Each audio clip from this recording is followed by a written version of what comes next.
Okay, ಇನ್ನು ಧನರಾಜ್ ಅವರು ಮನೆಯಲ್ಲಿ ಗಲಾಟೆ ಮಾಡಿರೋದೇ ಕಡಿಮೆ, ಆದ್ರೆ ಮಾಡಿರೋ ಗಲಾಟೆಗಳೇನಿದಾವಲ್ಲ ಒಂದು ಲೆವೆಲ್ಗೆ ಜಾಸ್ತಿನೇ ಇದೆ. ಫಸ್ಟ್ ಜಗದೀಶ್ ಅವ್ರ ಜೊತೆ ಆಗತ್ತೆ, ಮೋಕ್ಷಿತ್ ಅವ್ರ ಜೊತೆ ಆಗತ್ತೆ, ರಜತ್ ಅವ್ರ ಜೊತೆ ಅಂತೂ ಫುಲ್ಲು ಕೈ ಮಿಲಾಯಿಸೋ ಲೆವೆಲ್ಗೆ ಹೋಗ್ಬಿಡತ್ತೆ.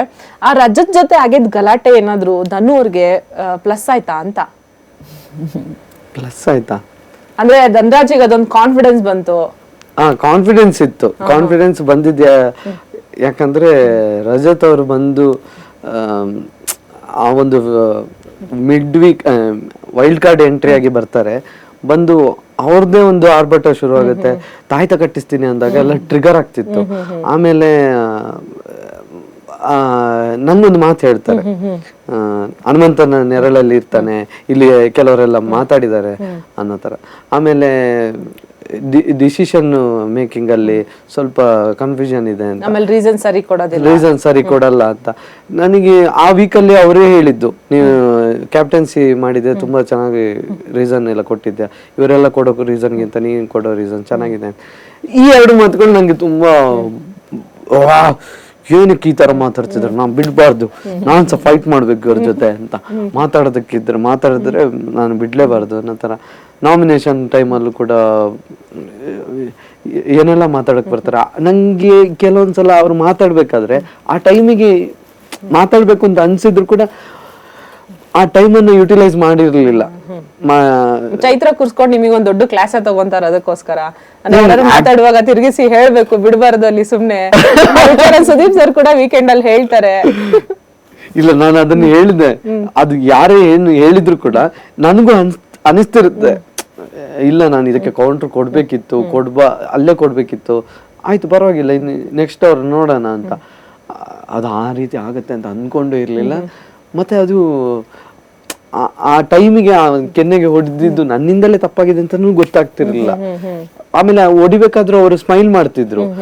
ಎಲ್ಲ ಒಂದ್ ಕಡೆ ಇದು ಅಷ್ಟೊಂದು ಪೀಕ್ ಹೋಗಲ್ಲ. ಗೌತಮಿಗೆ ದೊಡ್ಡ ತಲೆನೋವಾಗ್ಬಿಟ್ಟಿತ್ತು, ಅವರೇ ಬೇರೆ ಕ್ಯಾಪ್ಟನ್ ಇರ್ತಾರೆ ಟೈಮಲ್ಲಿ. ಅವ್ರು ಬಂದು ಸಮಾಧಾನ ಮಾಡ್ತಾರೆ. ಅವ್ರು ನನ್ನ ಪರವಾಗಿ ನೀವು ಫಸ್ಟ್ ನೋಡ್ಕೋಬೇಕಿತ್ತು, ನೀವ್ ಯಾಕೆ ಅದನ್ನ ಎಂಟರ್ಟೈನ್ ಮಾಡಕ್ ಹೋದ್ರಿ ಅಂತೆಲ್ಲ ಹೇಳಿದ್ರು. ಆಮೇಲೆ ನನಗೆ ಅನಿಸ್ತು, ನಾನು ಯಾಕೆ ಹಿಂಗ್ ಮಾಡಿದೆ ಅಂತ. ಮತ್ತೆ ವಾಪಸ್ಸು ಅಲ್ಲಿ ನಾನೇ ಹೋಗ್ತೀನಿ ತಮಾಷೆ ಮಾಡಕ್ಕೆ, ಅದ್ ನಾನೇ. ಆಮೇಲೆ ಲಾಸ್ಟ್ಗೆ ಒಂದು ವಾರ್ನಿಂಗ್ ಕೊಡ್ತಾರೆ, ಹಿಂಗ್ ಮಾಡಿದ್ರೆ ನಾನು ಏನ್ ಬೇಕಾದ್ರೂ ಮಾಡಿ ಹೊರಗಡೆ ಹೋಗೋದಕ್ಕೂ ಸಾಧ್ಯ ರೆಡಿ ಇದೆ. ಆ ಮಾತು ಕೇಳಿದಾಗ ಅಗ್ರೆಷನ್ ಇದೆ. ನಂಗೆ ನಿಜವಾಗ್ಲೂ ಹೇಳ್ತೀನಿ, ಆತರ ಹೋಗೋದಕ್ಕೆ ಯಾರು ಹೋದ್ರು ನಂಗೆ ಇಷ್ಟ ಆಗ್ತಿರ್ಲಿಲ್ಲ. ಆತರ ಯಾರು ಹೋಗ್ಬಾರ್ದು ಅನ್ನೋ ತರನೇ ಇದ್ದೆ. ಆ ಮಾತು ಕೇಳಿ ಇವ್ರಿಗೆ ಕೋಪ ಜಾಸ್ತಿ ಇದೆ, ಬೇಡ ಇವ್ರ ಜೊತೆ ಅಂತ. ದೋಸ್ತನ ಹತ್ರ ಹಿಂಗೆ ಹೇಳಿದೆ, ಮೊಟ್ಟ ತಲೆ ಆಫ್ ಮಾಡ್ತಾನ, ಸುಮ್ಕಿರು ನಾನ್ ಸುಮ್ನೆ ಇರ್ತೀನಿ, ಇನ್ನೇನು ಮಾತಾಡಕ್ ಹೋಗಲ್ಲ ಅಂತ. ಅಲ್ಲಿಗೆ ಮುಗೀತು. ಕಳಪೆ ಬಂದಾಗ ನಾನು ಅದಕ್ಕೋಸ್ಕರನೇ, ಅವ್ರಿಗೆ ಕೋಪ ಜಾಸ್ತಿ ಬರುತ್ತೆ, ಅದೊಂಚೂರು ತಮಾಷೆಯಾಗಿ ಜುಟ್ಟು ಹಾಗೆ ಹೀಗೆ ಎಲ್ಲ ಕೊಡ್ತಿದ್ದಾರೆ ಅನ್ನೋ ತರನೇ. ಅದು ಏನಾಯ್ತೋ ಗೊತ್ತಿಲ್ಲ, ಅವರು ಮಾತಾಡಕ್ ಶುರು ಮಾಡಿದ್ರು, ನಾನು ಮಾತಾಡಕ್ ಶುರು ಮಾಡಿದೆ. ಕಳಪೆ ಅಂದ್ರೆ ಅಲ್ಲೇ ಕೂತ್ಕೊಂಡು ಮಾತಾಡ್ತಾರೆ, ಎದ್ದು ಬರ್ತಾರೆ. ನಂಗೆ ಏನ್ ಕನ್ಸು ಬಿದ್ದಿತ್ತ, ಏನ್ರಿ ಮಾಡ್ತೀರಾ, ಏನ್ ಹೊಡಿತೀರಾ, ಬನ್ರಿ ಹೊಡಿರಿ ಅಂದ್ರೆ. ಯಪ್ಪ ಬಂದಾಗ ನಾನು ಅಯ್ಯೋ ಯಾಕ್ರಪ್ಪ ಹೊಡ್ತಿದ್ದಾರೆ. ಬಂದು ತಳ್ದಾಗ ಫಸ್ಟ್ ಟೈಮ್ ನನಗೆ ಲೈಫಲ್ಲಿ ಈ ರೀತಿ ಆಗಿರೋದು. ಅಂದ್ರೆ ಯಾರೋ ಒಬ್ರು ನನ್ನನ್ನು ತಳ್ತಾರೆ, ಆ ತರ ಮಾಡ್ತಾರೆ. ನಂಗೆ ಏನ್ ಮಾಡ್ಬೇಕು ಅಂತ ಗೊತ್ತಾಗ್ಲಿಲ್ಲ. ನಾನು ಮೊದ್ಲೇ ಹೇಳಿದಾಗೆ ಇದು ಯಾಕೋ ಬೇರೆ ರೀತಿ ಹೋಗ್ತಿದೆ ಅನ್ನೋ ತರ ಅನ್ಸ್ತು. ನಾನ್ ಮತ್ತೆ ಅದಕ್ಕೆ ಸುರೇಶ್ ಮಾವನ ಹತ್ರ ಬಂದು ಕೇಳಿದೆ, ಸುರೇಶ್ ಮಾವ ನೀ ಏನ್ ಮಾಡ್ಬೇಕು ಗೊತ್ತಾಗ, ಬಿಡ್ಬಿಡೋ ಹೋಗು, ಇದಕ್ಕೆ ನ್ಯಾಯ ಕೇಳು ಅನ್ನೋದು. ನ್ಯಾಯ ಕೇಳೋದ ಅಥವಾ ನಾನೇ. ಆಮೇಲೆ ನನಗೆ ಆ ಟೈಮ್ವರೆಗೂ ನಂದೇನ್ ತಪ್ಪೆಲ್ಲ ಅವ್ರದ್ದೇ. ಈಗ ಕೋಪ ಯಾಕೆ ಮಾಡ್ಬೇಕು, ಇಷ್ಟೊಂದು ಮಾತು ಯಾಕೆ ಮಾಡ್ಬೇಕು ಅನ್ನೋ ತರನೇ ಅಂತಿದ್ದೆ. ಯಾವಾಗ ಸುದೀಪ್ ಸರ್ ಬಂದು ನಿಮ್ಮಿಂದಲೇ ಕೆನ್ನೆಗಿಂದ ಶುರು ಆಯ್ತು. ಟ್ರಿಗರ್ ಮಾಡಿದ್ರಿ ಅದಕ್ಕೆ? ಓಹ್, ಇಲ್ಲಿ ಹೊಡೆದ್ನಾ, ಮಿಸ್ ಹೊಡೆದ್ನಾ, ಅಕಸ್ಮಾತ್ ನಾನೇನಾದ್ರು ಅವರು ತಳ್ಳಿದ್ರು ಹಾಗೆ ಹೀಗೆ ಅಂತ ಹೇಳ್ಕೊಂಡು ನಾನು ಬೇರೆ ರೀತಿ ಹೋಗ್ತಿದ್ರೆ ತಪ್ಪು ನನ್ನಲ್ಲೇ ಇಟ್ಕೊಂಡು ನಾನು ಎಷ್ಟು ಮುಂದೆ ಹೋಗ್ತಿದ್ದೆ. ಅದನ್ನೆಲ್ಲ ಅವಾಗ ಇನ್ನೂ ದೊಡ್ಡ ತಪ್ಪಾಗ್ತಿತ್ತು.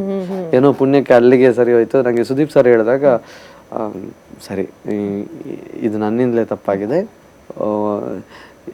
ನಂಗೆ ಕಂಟ್ರೋಲ್ ಮಾಡೋಕ್ಕಾಗಲಿಲ್ಲ. ಯಾಕಂದರೆ ರಜತ್ ಹೇಗೆ ಅಂತ ನಂಗೆ ಗೊತ್ತು.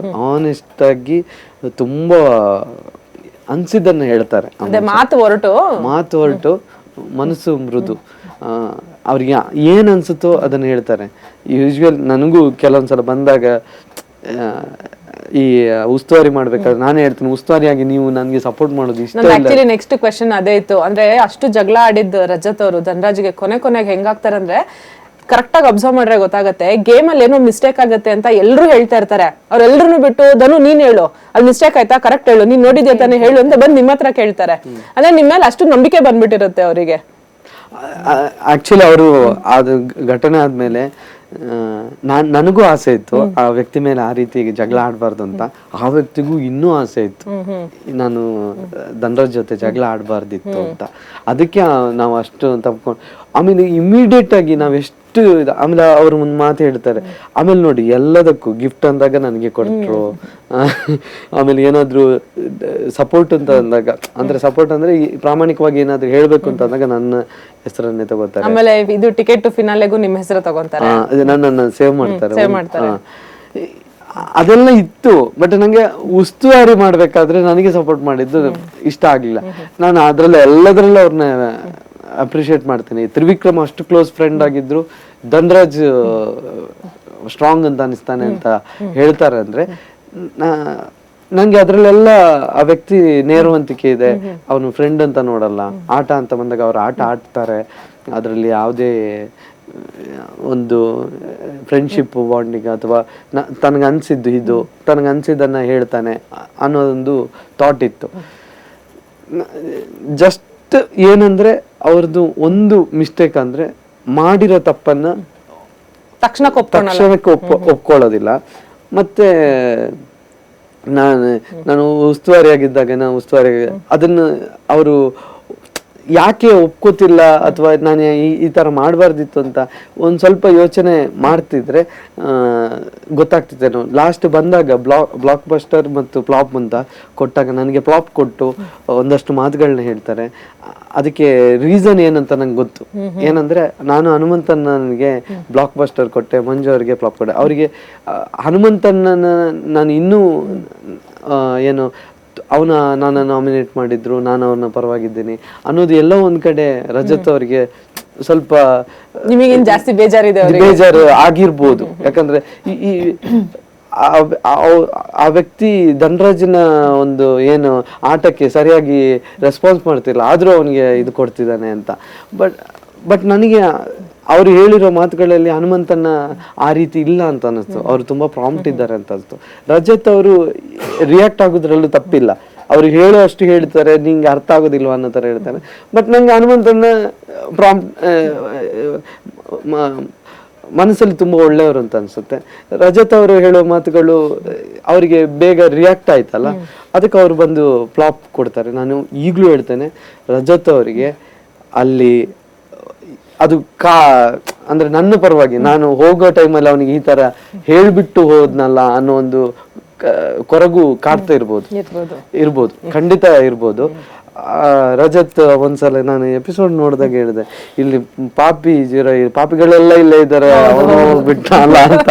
ಅಯ್ಯೋ ರಜತ್, ಯಾಕ ತಪ್ಕೊಳಕ್ಕೂ ಆಗ್ಲಿಲ್ಲಲ್ಲ ಅದನ್ನು ನೀನನ್ನ ಅಂತ ಅಂದಾಗ, ಅಯ್ಯೋ ಪಾಪ ನಾನು ಯಾಕೆ ಅದೊಂದು ಫೀಲ್ ಆಗುತ್ತೆ. ನಾನು ಉಸ್ತುವಾರಿ ಆಗಿದ್ಕೊಂಡು ನೀವು ಹಾಗೆ ಮಾಡಬಾರ್ದಿತ್ತು, ಹೀಗೆ ಮಾಡಬಾರ್ದಿತ್ತು ಮಾತಲ್ಲೇ ಹೇಳ್ತಿದ್ರೆ ಸರಿ ಹೋಗ್ತಿತ್ತೇನೋ, ಅದನ್ನ ರೀಸನ್ ಆಗಿ ತಗೊಂಡ್ಬಾರ್ದಿತ್ತು. ರೀಸನ್ ಆಗಿ ತಗೊಂಡ್